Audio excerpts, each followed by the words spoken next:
This is a beautiful anthology feature film, showing 18 different love stories of various couples and their own definition of love in the city of Paris, France. The movie starts off with various scenic beauties of the city of Paris. There are celebrations taking place and fireworks light up the sky. 9 different couples make their debut just by romancing each other. In the first story, a local man drives around the narrow streets of Montmartre. He's trying to find a parking space, but can't. He gets increasingly frustrated with everything and everyone around him. He finds a woman nearby and signs at her, asking for a free parking space, but she's too engrossed on her phone. He finally finds a spot, but it turns out to be a little too small. He crams his car in but can't seem to move it any further. Lots of people pass him asking if he's leaving soon, but he just tells them about reaching the spot. He sits in his car, watching couple after couple pass, wondering why he doesn't have a partner. He curses himself for being single and not even having a single prospect, even though he's got a lot of good qualities. He finally sees a woman by herself walking past his car. He looks at her eagerly, but then she happens to faint right next to his vehicle. He jumps out to help her as a small crowd gathers. A man comes in saying he's a doctor and assumes she's the man's wife. He doesn't even bother correcting him and just lays her in the back seat to rest. The doctor says that it's just low blood sugar and asks the man to take care of her. He gets back behind the wheel to wait as the woman slowly comes back to consciousness. She eventually awakes and thanks him. He just smiles and the two starts chatting. There is a spark between them. She starts flirting with him and they hold hands. She tells that she loved the feel of him touching her neck and says that she's on her way to an appointment with her gynecologist. He offers to drive her there and even wait until she's done. She agrees and they're both very excited about what's to come. The story ends there. 2. An innocent love. The second segment begins along the Seine riverfront with 3 local teenage boys yelling catcalls at passing women. They talk about the women there and ask them for free services. A Thai lady gets annoyed and even flips them off. They start bragging about the number of women they've slept with, when one of the boys, Francois, makes eye contact with an Arab Muslim girl named Zarka, and they smile at each other. The other 2 guys keep on catcalling and even get embarrassed by the snide remarks by the ladies passing by. Zarka laughs at them and gets up to go away. She looks at Francois, which causes her to trip because she's not looking where she's going. The 2 boys laugh, but he hurriedly runs over to help her up. Zarka's hijab falls down due to the wind, but Francois helps her cover it up. He wraps it securely around her and asks about the hijab, to which she replies that she chooses to wear it and loves to cover her hair. Zarka tells him that she feels beautiful when she wears her hijab. Francois clicks her picture as a memento, and she continues to tell him that he and his friends know nothing about women or what they want, so they shouldn't ask them. They chat for a moment, and Zarka tells Francois that he and his friends are being dumb, because they'll never pick up girls by shouting lewd things at them. She says she's on her way to the mosque, thanks him, and hurries off. His friends tease him for having a crush on a devout Muslim, but he doesn't care. A moment later, Francois takes off after her. As he nears the mosque, Zarka walks out and is pleasantly surprised to see him. An older man exits as well. They cross the street and she introduces Francois to him. She tells her grandfather all about Francois's help. As the older man and Zarka walk off, they invite Francois to join them. The short story ends with the 3 of them walking down the sidewalk, talking about their lives. 3. No barriers in love. The third segment starts off with a boy smoking and taking the garbage dustbin inside a company after cleaning it. An American woman and her young male French assistant, Gaspard, enter the small printing company. The owner asks Ellie to get the guests some wine. Ellie looks at the guests, but his eyes are fixated on Gaspard. Gaspard acts as a translator between the owner and the American woman. He talks to the woman about the color schemes and tells it all to the owner. As the woman and the shop owner head to the back to discuss business, Gaspard waits and chats to Ellie, who's about the same age as him. Gaspard, clearly smitten, talks almost nonstop and tries to get Ellie to talk to him as well, but Ellie hardly says a word. Ellie doesn't seem to care about Gaspard, but Gaspard is adamant about getting Ellie to talk. He continues complimenting him and calling Ellie a mystical man with a magical aura. He talks about them being lovers in their past life, but Ellie just asks him if he's got a lighter to light his cigarette. Gaspard gladly helps him. Ellie just looks at Gaspard, who goes on and on about how he wanted to talk to him and feels a strong attraction toward him. Ellie just listens to everything he has to say. Gaspard continues on about his likes and hobbies and even leaves Ellie his number to contact him. Ellie accepts the number and smiles. The woman and the shop owner return, and she and Gaspard leave. The shop owner asks Ellie what he and Gaspard were talking about. It turns out Ellie hardly speaks French and couldn't understand what Gaspard was saying. He asks the owner about the 2 and the owner urges him to call Gaspard to know what's going on. Ellie agrees but can't get Gaspard off his head. The shop owner hands Ellie the woman's business card and Ellie takes off running down the street after them, determined to find Gaspard. 4. Demented Love. The fourth story begins at the local Tuileries Metro Underground station. An American tourist is waiting at an underground metro subway station for his train. He doesn't know anything about the place he's in. He starts reading a guidebook about the city. One of the things he reads about is the Mona Lisa and is intrigued by it. Foolishly, he looks around and sees a man slap his girlfriend's bottom. He doesn't think much of it. He continues reading the book, and one of the points written warns him to not make direct eye contact with the locals. He spots the same young local couple make out and romance each other. He makes direct eye contact with the woman whose name is Julie, and she continues staring at him. The boyfriend, Axel, spots the tourist staring and starts yelling at him. But the tourist doesn't understand anything and gets extremely anxious. Julie tries to calm Axel down, but he doesn't stop. He gets in a fit of rage and starts cursing the tourist out. The tourist has no idea what to do. All the people give the tourist a death glare for his mistake while Axel continues screaming at him. Julie and Axel soon get into a heated argument because he just wouldn't stop creating a scene. A train approaches and Julie and Axel's voice gets louder and louder until they're just screaming at each other. As the train passes, the tourist sees Axel staring at him. He's confused but soon realizes that Julie is sitting beside him. She tells Axel to f off as he's still on the opposite side. Throwing a fit, she grabs the tourist and gives him a long, passionate kiss. Axel just stares at them in pain while Julie flirts with the tourist. Axel is immediately upon them, pulling him off of her. He gives the tourist a good pummeling and then dumps a bag of souvenirs over him. The tourist is confused beyond understanding. The twisted and deranged Julie and her equally deranged boyfriend walk off as a couple again while laughing about the incident. 5. Mother's love and sacrifice. The fifth scene begins with a girl just waking up early in the morning. In an apartment in a working-class neighborhood outside the city, Ana, a Spanish immigrant, runs and drops her baby off at daycare. The baby starts crying in his crib and Ana runs back to him. She sings him a sweet lullaby and calms him down. The baby soon cheers up and falls asleep. She leaves, obviously sad to go, and takes a long trip by train and by bus to an upscale part of the city. She stares at all the people passing by and rushes towards her destination. She travels for a very long time and finally reaches her employer's apartment. She enters the apartment and immediately gets to work. The lady of the house asks Ana if she can work a few extra hours because they have plans for the evening. Ana is not happy, but says she'll stay anyway. She promises to call her employer at noon. As the woman leaves, Ana goes to a crib and sings the same sweet lullaby to her employer's crying baby. The baby cheers up immediately. She isn't as happy to sing it to the baby as she was when singing it to her child. She starts missing her sweet baby already, but also realizes that she needs to work.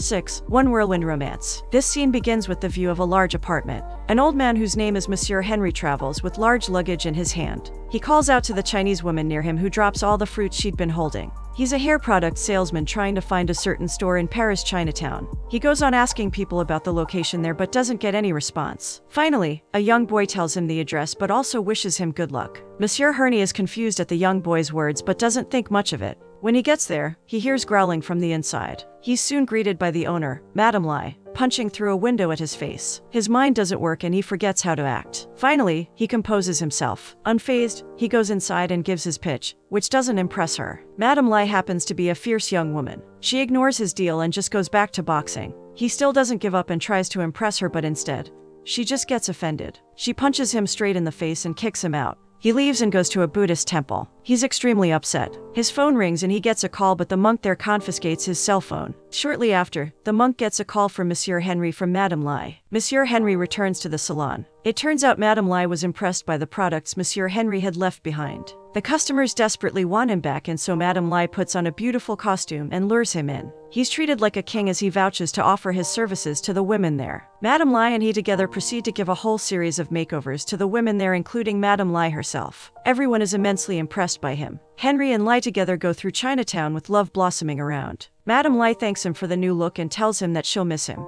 Monsieur Henry tells her that he likes her just the way she is, and they semi-tender moment together. They look at each other with love and parting pain before he takes his suitcase and resumes his travel.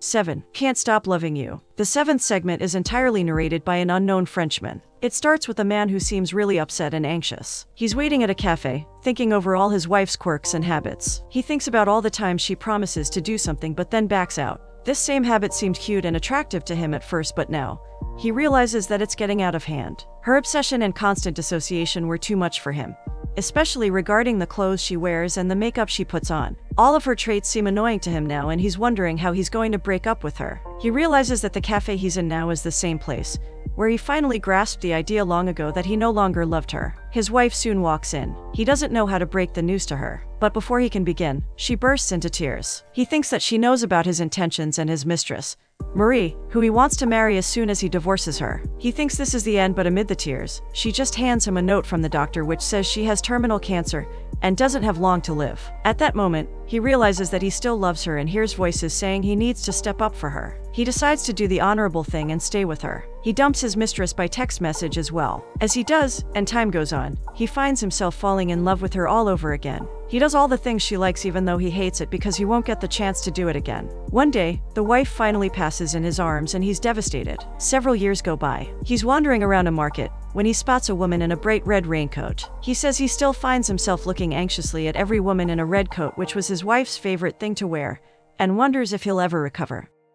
8. God for Love. This particular scene starts off in a small apartment where a woman, Susan, sits in the room of a little boy. She's crying as she remembers her little baby boy and his stories about cowboys. She repeats them in her head to make herself feel like he's still there. There are cowboy and other Western-themed toys and posters all over the room. Her daughter stays with her and they grieve together. Soon, the husband comes to console her, and it becomes obvious that the little boy has recently passed away. It's been a week, but she can't seem to grasp that her son is no more. Susan cries out that she doesn't believe in God anymore, because her son is dead and she feels only misery. Later, as they're sleeping, Susan hears her son's cheerful voice. She thinks he's back and follows the voice, but only to find misery and loneliness. She falls to the ground and sobs loudly. Outside on a deserted street, a cowboy rides up on his horse and asks her if she wants to see her son again. She says yes. He asks if she's sure. She nods her head. Suddenly, it's daytime and she sees little children playing all around. Among them is Susan's son, and he runs to her. She hugs him and holds him tight. She doesn't want to let him go, but he insists. Susan's husband and daughter start calling out to her. Her son urges her to go, so she kisses him one last time while sobbing as the son says he has to follow the cowboy.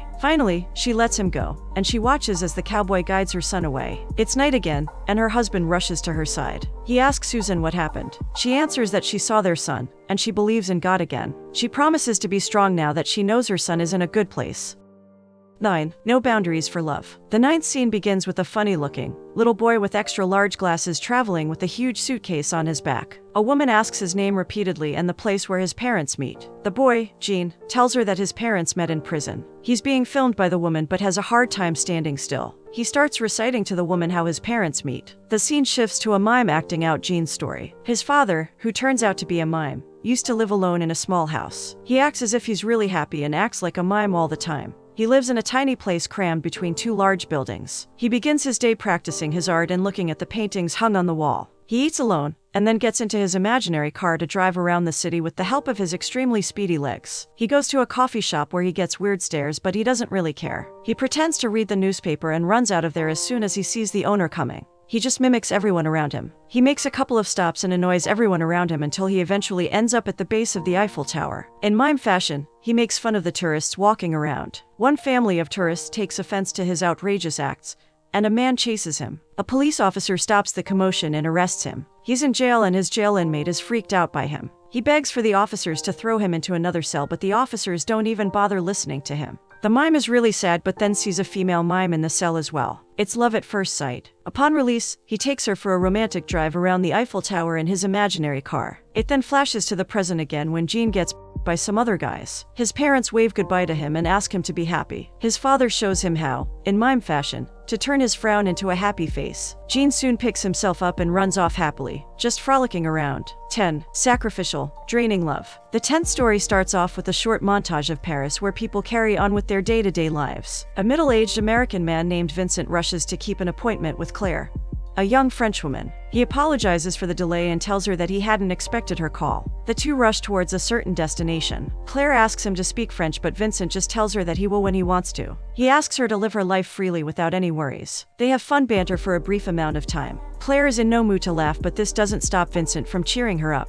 Claire is worried about Gaspard and says she can't be late because he'll be very pissed. Vincent asks her to relax, that everything will work out fine. She just tells him that it's her life and she can't just go with the flow as she has to take care of a lot of things. Vincent starts to smoke and Claire scolds him for doing so. He quickly throws the cigarette away. It seems the two haven't really been in touch for a long time. Their conversation goes back and forth like this for a few minutes, with Claire anxious and Vincent reassuring that it's okay. He hugs her to comfort her. She tells him that she's scared of Gaspard taking over her life. Vincent reassures her that everything will be just fine. It almost seems like the two have an affair, but just then, they come upon a baby carriage being attended to by Claire's friend Sarah. It turns out that Vincent is Claire's father and Gaspard is Claire's son. He asks her to have fun and enjoy her life while she's young. He starts babysitting Gaspard while Claire and her friend Sarah go for a night out. 11. Addicted to You-Like Substance. This story starts off with Ken, a small-time substance dealer traveling around the city. He's making a delivery to Liz, an American actress in town, to shoot a movie during a party she is having in her apartment.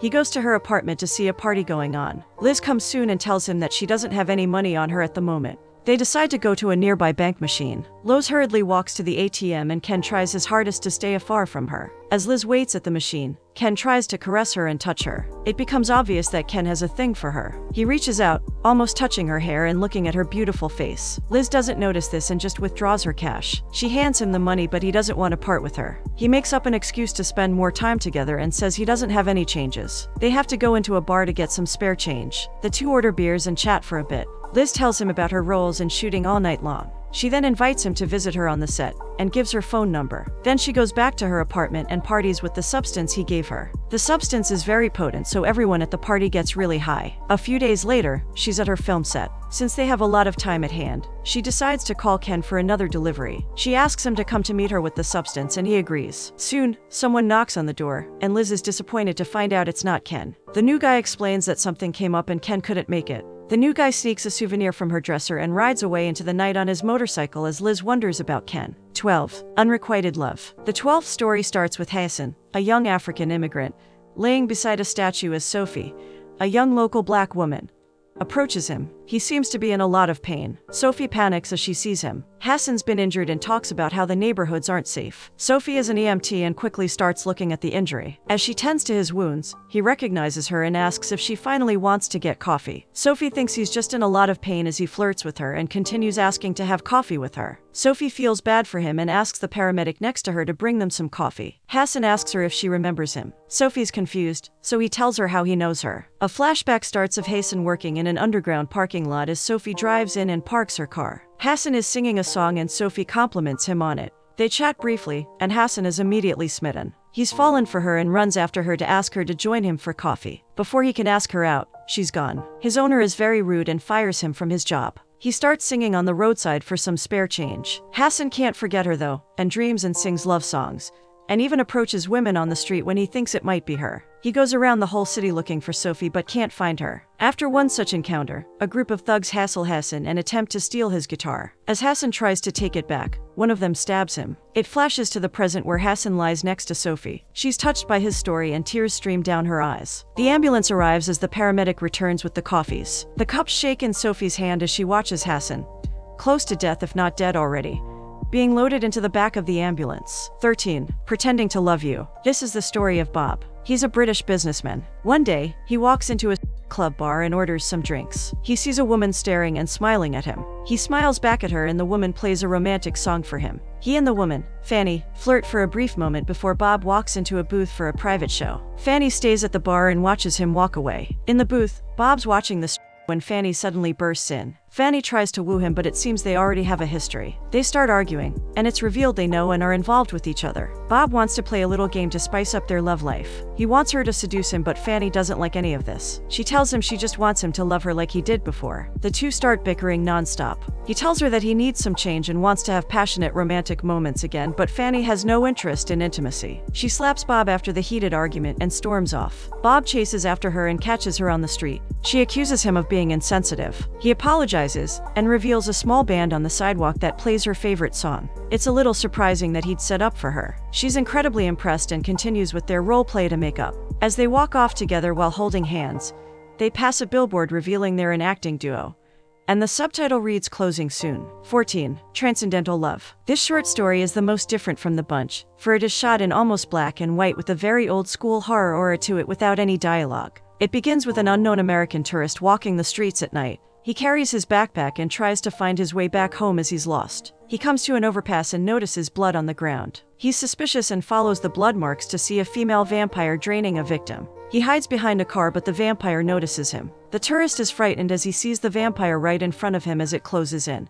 The vampire's expression changes from anger to fascination and love. Seeing as the vampire is a beautiful young woman, the tourist's expression also changes from fear to love-struck. He's almost smitten for her. The vampire decides to spare him due to his demeanor, and she soon leaves. The tourist is upset to see her go, so he breaks a nearby bottle and slashes his wrist. The vampire doesn't want to drink his blood and floats away, but the blood loss weakens the tourist, and he falls down the stairs of the overpass, eventually cracking his head open at the bottom. As he lies there bleeding to death, the vampire comes back and saves him by feeding him her own blood, turning him into a vampire as well. The tourist stands, reborn as a vampire. They're about to kiss, but then he bites her on the neck. She's stunned momentarily, and then she smiles and bites him on the neck in return. 15. Death of a Heart. This story is about a young loving couple. William and Frances are a British couple staying in Paris on their honeymoon, even though they're not married. Their wedding is in a month. William doesn't like roaming around a cemetery full of famous dead people, but Frances is fascinated. As they wander around the Père Lachaise graveyard, she half jokes that William is always so serious and doesn't have any sense of humor or romance. They bicker and have fun banter because William is a workaholic. He asks her why she's agreed to marry him if she doesn't find him funny or loving,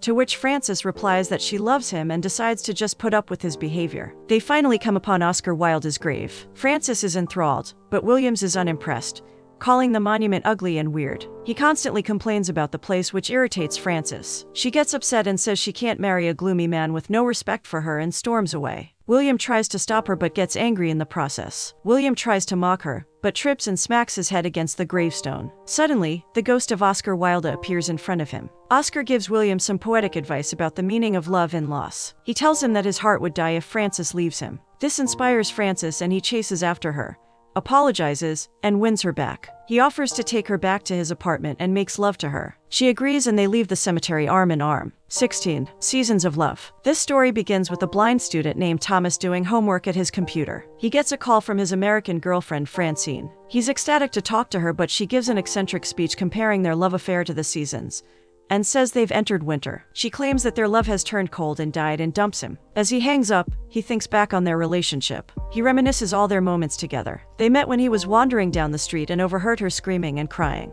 He asks her what's going on, but she just scolds him. She soon apologizes after finding out that he's blind. It turns out she is an aspiring actress and was just practicing for an audition. She's running late to the audition, so he offers to show her a shortcut, and even though he's blind, they take off running. Francine isn't sure about this but decides to give it a go. She makes it to the audition in time and is incredibly impressed. Francine is selected in the audition, and from then on, their relationship becomes a fast blur. They move in together and spend lots of fun time together. He introduces her to his parents and friends. He listens to all her songs and auditions. He had given her a Walkman in which she could listen to his favorite songs. They basically complete each other. They make love and their relationship becomes a roller coaster of emotions. But they go through it all together. They accept each other completely. Thomas narrates the entire time, but it becomes obvious they're becoming more and more distant because he's concentrating so much on school. Thomas regrets ever losing her. Finally, the memories end with Thomas at his computer again, just after hanging up. He gets another call from Francine. She asks how it was. It turns out the speech she gave was just some dialogue she was practicing. He smiles, relieved. 17. A divorce story. This story starts with an elderly American man named Ben stepping out of a taxi and entering a cafe to meet his wife, Jenny. They meet at the taxi stand and greet each other cheerfully. After the cafe owner shows them to a table and brings some wine, Ben and Jenny start talking. It's the night before they have to sign their divorce papers, and they're trying to end the marriage amicably. They thank each other for not bringing their lawyers along since it would just get messy. The two talk about their love lives and Jenny tells him about her recent lover, who's a cyclist. She's taken on a younger lover, and so has he. He's planning to marry his lover soon as they're having a baby. The two start talking politely but start getting hostile with each passing minute. They reflect back on their relationship, and it's obvious they're both a little sad it's over, but nothing can be done. She compliments him on how good of a father he was. Their conversation goes from pleasant to somewhat confrontational. Some mild accusations fly and they become really sarcastic. After sensing that the conversation might go sour, Jenny decides to leave. She blows Ben a kiss, and he replies by smiling and jokingly calling her insulting names. Ben goes to the bar to pay, but the owner says their drinks are on the house. The two then go their own ways. 18. In Love with Paris. Our last story begins over a black screen, as we hear Carol, a frumpy, middle-aged American living in Denver, Colorado, get called up to the front of her French class at a local university to talk about her recent trip to Paris, which was always one of her lifelong dreams. The story is her narration of her experience in Paris. She talks about her entire experience with her really poor French. Carol wakes up in her hotel in Paris. She discusses the food as some of it good, some not so good. She wanders around the city by herself as she's quite independent. She takes in all the usual sights, and we get the feeling it's more out of obligation than anything else, as she doesn't seem to get overly excited by anything. The whole excursion seems kind of underwhelming for her. She likes all that she sees but is a little disappointed to not be more impressed. She finally ends up going to a park to eat her lunch. As she sits there, eating her sandwich, she watches couples walking past, and the children playing. She's suddenly overcome with emotion. On the verge of tears, she says that this is the moment she fell in love with Paris, and felt Paris fall in love with her. She realizes she's been missing the feeling of being loved. She really did find love in the most unexpected place. The movie concludes with a short montage of all the story characters connected to each other. Jenny watches Susan have dinner with her friends while Ben meets Bob for a drink. The man at the start is in a happy relationship now. Francine and Thomas walk around the city, hand in hand, while Vincent roams around the city on his own. The vampire tourist, who happens to be an actor, enjoys himself at a party, and Zarka enjoys herself with Francois at a concert. Towards the end, fireworks explode over the Seine and the Eiffel Tower, dazzling with lights. The main moral of all the collective stories is that love isn't the same for everyone. It doesn't have a specific shape, form, or definition. It doesn't have boundaries and rules. It is beautifully different for everyone, and the diverse perceptions of love in this world is what makes it a better and happy place. If you're in love and you have the chance to spend your precious moments with the one you love, consider yourself very lucky.